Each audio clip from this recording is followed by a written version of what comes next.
Paul, tough one out there tonight. Didn't seem like your team had much compete off the gun. What did you think? Yeah, I thought it was right from the get-go. You really had no execution in regards to our game plan right from the beginning. So, if you're not moving your feet and you're not competing, you're not going to win a lot of battles. And as a result, the results indicated exactly how we played. So we really got what we deserved tonight. You get that goal to tie it up in the first period, and then another defensive breakdown ends up in the back of your net. It looked like the guys kind of got deflated after that. Did you get that sense? Well, somewhat. I mean, we were fortunate to have tied it up, I thought, and then, I don't know if they were deflated. I thought we were flat right from the beginning. So to be honest, I just didn't think we had much of a response after we scored that goal.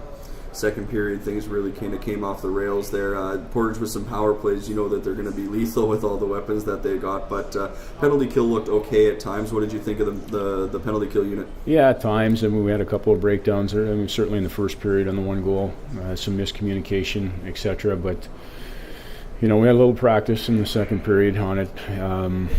But, once again, I think it comes down to being the mental errors that we were making on the kill. We failed to clear some pucks and secure some pucks where we had an opportunity to put it 200 feet down the ice, and that can change things, and maybe we can get fresh legs back on the ice and complete the kills. So, there was just a multitude of errors.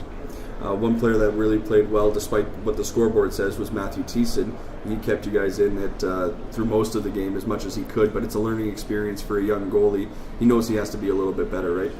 Well, yeah. I mean, I agree. I mean, we left him out to dry at times tonight, right? And so we obviously, you have a 17-year-old goalie, you want to offer him a lot more support, but unfortunately, he's a victim like the rest of the guys in the room tonight. Paul, one positive maybe you can take is the physical play. As it got ramped up, your guys didn't back down. I know we talked about it before, wanting to address that in the summer, Yep. But it takes a while for a dressing room to come together. A game like this can do that. Did you get that sense from the bench? Well, yeah. I mean, that is one positive that we probably took from today. I think, there were moments though in the second period I thought we stood up to them physically, etc. But, we need to maintain our composure in those moments as well. So if it's going to put us down a man, obviously that's not what we're looking for, but, I thought the guys,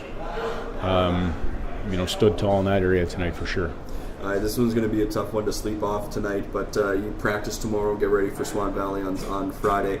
A couple of bad habits crept in tonight. What is something you want to change, especially early on in that Swan game Friday? Well, we got to come to work. I think we talked about it, moving our legs here today, competing, 50-50 pucks, uncontested pucks. You have to win at least half of them to be in the hockey game, and we didn't do that today. So, we're going to look at our practice habits, and is it stemming from that? But we've had 3 slow starts here now in the games here in the last week. So something we need to address is having better starts in games. First game for Brendan Martin out there. How would you assess his play?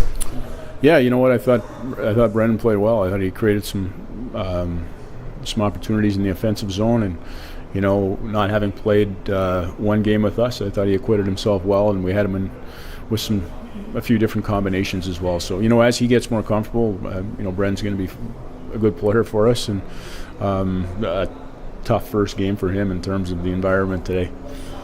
Final question for me, Paul. Lineup changes at all expected for Friday, or are you going to continue to roll 7D, or are you going to try and get forward lines out there? We'll address that tomorrow, but so not certain at this point.